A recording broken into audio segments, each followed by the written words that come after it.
Hi friends, life of সদীপের চ্যানেলে তোমাদেরকে আরও একবার স্বাগত। আশা করি তোমরা সকলেই ভালো আছো আর আমরাও ভালো আছি। বেলজিয়ামে এখন বেশ গরম পড়েছে, প্রায় 35-এর কাছাকাছি। আর আমি এখন দুপুরবেলায় রান্না করতে চলে এসেছি।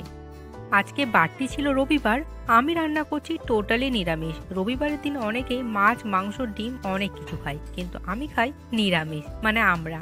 তো আমি এখানে নিরামিষ বানানোর জন্য, মানে নিরামিষ আজকে কি বানাবো তার জন্য ভাবলাম যে ছানা বানাই আগে, তারপরে ভাববো যে কি বানানো যেতে পারে।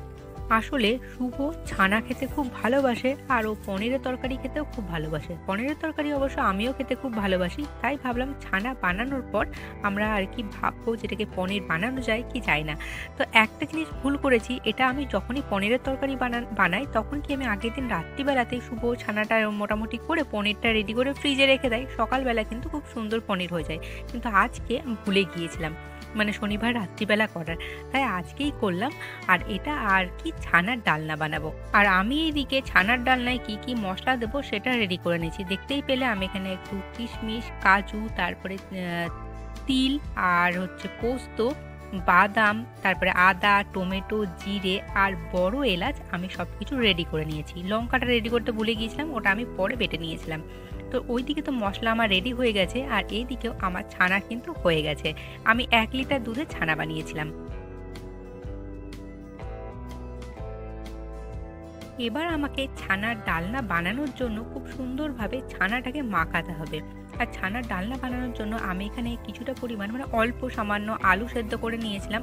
আলু দিয়ে বানালে কিন্তু ওই ছানাটা ভেঙে যাওয়ার, যখন ভাজা হবে বা আমি গ্রেভিতে দেবো তখন ভেঙে যাওয়ার চান্সটা থাকে না। এই জন্য এখানে আমি আলু আর ছানা রেডি করে নিচ্ছি, মাখিয়ে নিচ্ছি দুটোকে। এখানে কিন্তু আলুর পরিমাণটা ছানার পরিমাণের সমতুল্যও দিতে পারো। আমি ছানার পরিমাণটা একটু বেশি দিয়েছিলাম আর আলুটা সামান্য দিয়েছিলাম, যাতে জাস্ট বাইন্ডিংয়ের কাজটা করতে পারে। এরপরে আমি আরও কি কি এক্সট্রা নিয়েছি সেটা চালের গুঁড়ো নিয়েছি, কিছুটা পরিমাণ বেসন নিয়েছি, লাল লঙ্কা গুঁড়ো নিয়েছি, নুন নিয়েছি আর এটা ভাজা মশলা। এগুলো দিয়ে খুব ভালো করে মাখিয়ে নেব।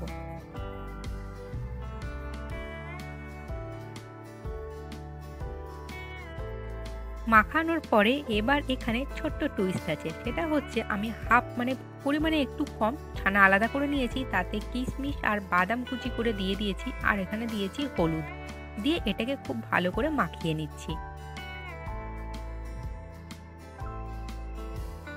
এবার দেখো মাখানো হয়ে গেছে, তারপরে এগুলোকে আমি ছোট্ট নাড়ুর মতো বানিয়ে নিয়েছি। এবার আমি যে পরিমাণটা আলাদা করে রেখেছিলাম, মানে যেটাতে হলুদ দিইনি, যে ছানাটাতে, সেই ছানাটাকে আমি প্যাড়ার মতো করে নিয়েছি। আর তার মধ্যে দিয়ে দেবো যে ছোট্ট ছোট্ট যে লাড্ডুগুলো বানিয়েছিলাম ছানার হলুদ দেওয়া, সেগুলোকে দিয়ে খুব ভালো করে এটাকে পুরোটা মুড়িয়ে দেবো, যাতে এই হলুদ ছানার লাড্ডুটা ভিতরে ভরা থাকে। আর এইভাবেই আমি সমস্ত লাড্ডুগুলোকে বানিয়ে নেব। অ্যাকচুয়ালি জানো তো, এই যে রেসিপিটা আমি আজকে তোমাদের সাথে শেয়ার করছি, এটা অলরেডি 1 সপ্তাহ আগেই আমি করেছিলাম, মানে শ্রাবণ মাসের 3য় সোমবার। তবে আমি তখন কিছু কিছু ভিডিও করতে পারিনি, মানে ভুলে গিয়েছিলাম করতে। তাছাড়া ওই বাংলাদেশি স্টোর থেকে যে আর কি ঝিঙেটা নিয়ে এসেছিলাম, সেই ঝিঙেটা হয়ে গেছিলো বয়স্ক এবং একদম খেতে পারিনি, ওটা নষ্ট হয়ে গেছিলো। এইসব কারণে মন খারাপ হয়ে গেছিলো, তাই ওটা কন্টিনিউ করিনি। আর ওটা খুব ভালো করে যেহেতু ভিডিওগুলো শ্যুট করতে পারিনি, তাই ভাবলাম এই মানে 4র্থ সোমবারও আবার করি। তবে 4র্থ সোমবার তো আজকে নয়, আজকে তো রবিবার, তবে আমি বেশি করে করছি যাতে 4র্থ সোমবারও আমি খেতে পারি। এবার এখানে আমি লাড্ডুগুলোকে খুব ভালো করে ভেজে নিচ্ছি। ভাজার সময় আমি ভীষণ কেয়ারফুল ছিলাম, কারণ মানে 3য় সোমবার যখন আমি ভাজতে যাই তখন 2-1টা লাড্ডু আমার একটু ভেঙে গিয়েছিল। তবে এবার আমি খুব সাবধানে করেছি আর একটুও ভাঙেনি। এরপরে আমি যে মশলাটা বানিয়েছিলাম, সেই মশলাটা মানে 2 ভাগে বানিয়েছি। একটা আদা, জিরে, তারপরে তোমার লঙ্কা, টমেটো, এটা দিয়ে একটা মশলা বানিয়েছিলাম, সেই মশলাটা এখন দিয়েছিলাম। এবং মশলাটা ভালো করে কষে আসলে এবার এখানে দিচ্ছি কাজু বাদাম, তারপরে কিশমিশ, চারমগজ না, তিল আর পোস্ত, এগুলো দিয়ে যে আর একটা মশলা করেছিলাম, মানে দেখিয়েছিলাম, সেটা। তো সবগুলো দিয়ে খুব ভালো করে ওইটাকে কষিয়ে নেব।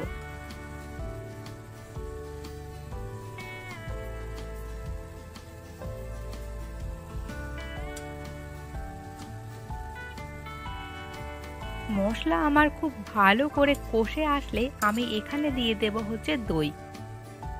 দই দিয়ে দেওয়ার পরে এটাকে আমি আরও কিছুক্ষণ খুব ভালো করে কষাবো, যাতে খুব সুন্দরভাবে তেলটা ছড়িয়ে যায়, তেলটা ছেড়ে আসে। এইভাবে আমি এদিকে কষাচ্ছি এটা, আর আরেক দিকে আমি রান্না করছি হচ্ছে ফুলকপির তরকারি। ফুলকপির তরকারি বানানোর জন্য আমি এখানে আলু ফুলকপি দিয়ে দিচ্ছি এবং সেগুলোকেও খুব ভালো করে ভেজে নিচ্ছি। একসাথে দুটো কাজ করছি। আর এইদিকে যে আমি মশলাটা বানাচ্ছি সেই মশলাটা কিন্তু আমি দুটো তরকারিতেই দেবো, ফুলকপি তরকারিতেও দেবো, আবার যে ছানার ডালনা বানাচ্ছি সেটাতেও দেবো। আসলে নিরামিষ তরকারির মশলা মনে হয় একই টাইপের হয়, আর কি দিতে পারি এক্সট্রা, তো আমি এগুলো দিয়েই আমি দুটো তরকারি বানাবো। আর এখানে দেখো আমি এখানে বাটার দিয়ে দিলাম আর কিছুটা পরিমাণ কাসুরি মেথি দিয়ে দিলাম। যাদের ঘি আছে তারা তো ঘি দেবে, ঘি দিলে তো টেস্ট আরও সুন্দর হয়, তবে আমার এখানে ঘি নেই। যেটুকু মা দিয়েছিল সেটা আমার খাওয়া অনেকদিন আগে শেষ হয়ে গেছে। ঘি ভাত খেতে খুব ভালোবাসি, তাই ওটা খেয়েই শেষ হয়ে গেছে। তো এখানে আমি বাটার দিয়ে দিলাম। আর ওইদিকে দেখো আলু ফুলকপির তরকারিতে আমি দিয়ে দিয়েছি ক্যাপসিকাম দিয়ে দেওয়ার পরে লঙ্কা গুঁড়ো হলুদ গুঁড়ো সব কিছু দিয়ে খুব সুন্দর করে ওটাকে আমি তো কষাচ্ছি, দেখতে কিন্তু খুব সুন্দর লাগছে। আর এই দিকেও দেখো আমার যে গ্রেভিটা, সেই গ্রেভিটা অলমোস্ট কিন্তু ডান হয়ে গেছে এবং খুব সুন্দর হয়ে গেছে। এখানে আমি দিয়ে দিচ্ছি হচ্ছে গরম মশলা। আমার সমস্ত ধরনের মশলা কিন্তু দেওয়া এখানে কমপ্লিট হয়ে গেছে। এবার আমি কি করব, এখান থেকে কিছুটা গ্রেভি আমি তুলে আলু ফুলকপির তরকারিতে দিয়ে দেবো।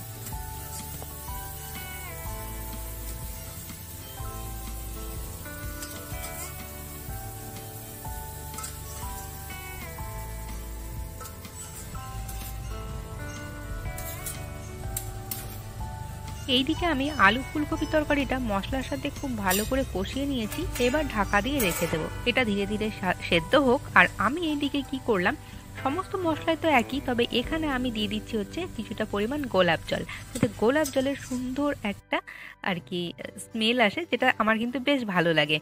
তো দেখো আমার গ্রেভি রেডি। আর গ্রেভিটা দেখতে অনেকটা পাতলা হয়েছে না, তবে পাতলা থাকবে না বেশিক্ষণ। দেখো আমি এখানে গ্রেভিটাকে খুব সুন্দরভাবে ঢেলে দিলাম। ঢেলে দেওয়ার পরে এবার আমি যে কোপ্তাগুলো বানিয়েছিলাম সেই কোপ্তাগুলো এখানে একে একে সব এই গ্রেভির মধ্যে দিয়ে দেবো।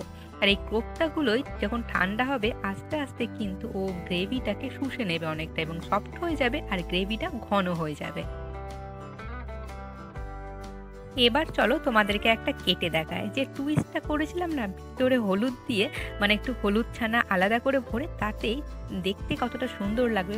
দেখো দেখতে পুরো মনে হচ্ছে না ডিমের মতো, এটাই ছিল আমার টুইস্ট, যাতে দেখতে ডিমের মতো লাগে। আর দেখো এটাকে উপরে সুন্দরভাবে রেখে দিলাম, দারুণ লাগছে না দেখতে? তোমরা কিন্তু সকলেই আমাকে বলবে এই ছানার ডালনা বা কোপ্তা কারিটা কেমন হয়েছে, আর এটার যে টুইস্টটা দিয়েছিলাম সেই টুইস্টটা কেমন লেগেছে।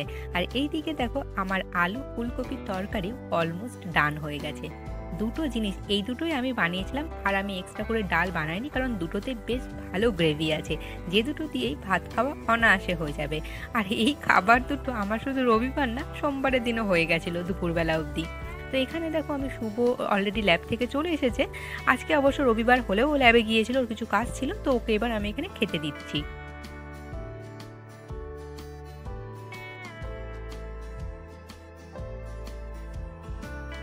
নিলাম, একটু ডিম নিলাম,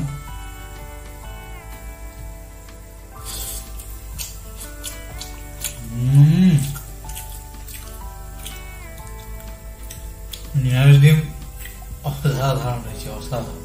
সত্যি বলছি, ছানার ডালনাটা অসাধারণ হয়েছিল। তো তোমরাও এইভাবে কিন্তু একবার বানিয়ে দেখতে পারো।